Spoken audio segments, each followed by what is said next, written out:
Еңбек ету дініміздің әмірі. Кез келген мұсылман күн көру үшін, әрі ешкімге мұқтаж болмау, өмір сүру үшін еңбектенуі қажет.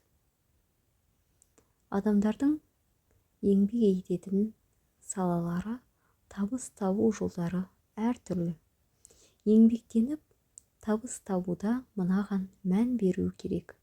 Табысымызды адал жолмен тауып, нәсібімізге харам араластырмау. Пайғамбарымыз саллаллаху алейхи уассалам адамның дүние мүлкін қалай тауып, оны қайда жұмсағаны қиямет күнінде сұралатынын айтқан.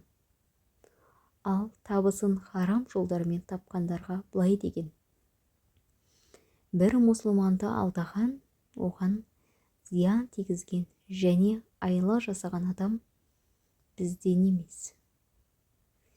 Еңбегін адал жолдармен тапқандарға мына сүйінішті хабарды жеткізді.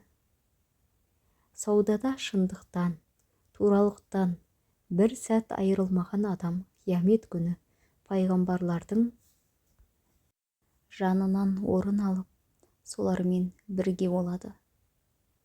Адалдық мұсылман үшін маңызды ақлақи қағида. Мұсылманға қызмет бабында шындықтан алыстамау, адамдарды алдамау, алаяқтық жасамау, көлеңкелі кәсіптің барлық түрінен аулақ болу, тек қана адал, таза жолдармен табыс табу жарасады. Өндірушінің міндеті жақсы және сапалы өнім өндіру. Жұмысшы мен қызметкердің міндеті өздеріне берілген істерді кемшіліксіз орындау. Жұмысшы адам мені ешкім көріп тұрған жоқ деп міндетіне немқұрайлықпен қараса, адалдықтан айырылып, арам ақша тапқан болады. Бұған дініміз тыйым салған.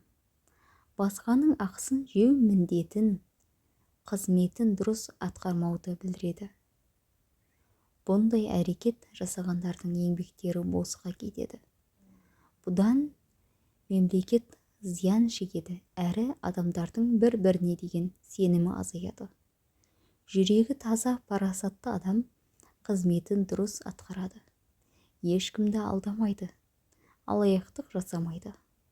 Мойнына алған міндетін адал атқарып, өзіне әрі айналасындағыларға пайдасын тигізеді.